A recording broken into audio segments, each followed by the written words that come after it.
يصيب الظروف ويقطع الحاجة اللي تخلي الأكارم تكسر أخطاها. كم نار شيخ على المشرف وهاجه تنوبت المصايب لين طفاها. الله يصيب الظروف ويقطع الحاجة اللي تخلي الأكارم تكسر أخطاها. كم نار شيخ على المشرف وهاجه تناوبت المصايب لين طفاها. وكم من كريم يده بالجود ثجاجه في نايبات الدهر تفرق عطاياها.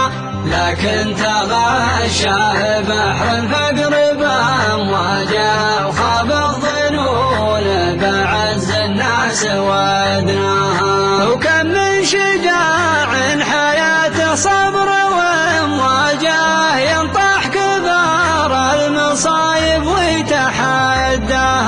من جور ما كبد ومن كثر ما واجه انهار حيله ونفسه لحقت اقصاها. وكم شايب عبرته بالصدر دلاجه على عيال تحسب يوم رباها. نسيته يوم اصبحت ما هي بتحتاجه من عقب ما كان مسبنها وماواها. وكم من مريض خذلها الطب وعلاجه في علة قايده ما حصل دواها. من عقب ما كانت الأقدام سجاجه تطوي الأراضي من أقصاها إلى أدناها.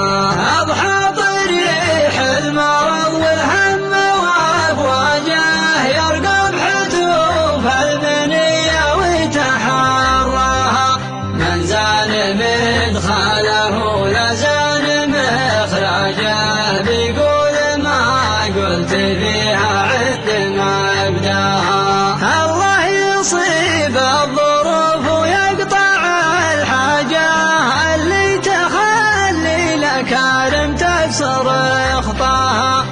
الله يصيب الظروف ويقطع الحاجة اللي تخلي الأكارم تكسر أخطاها.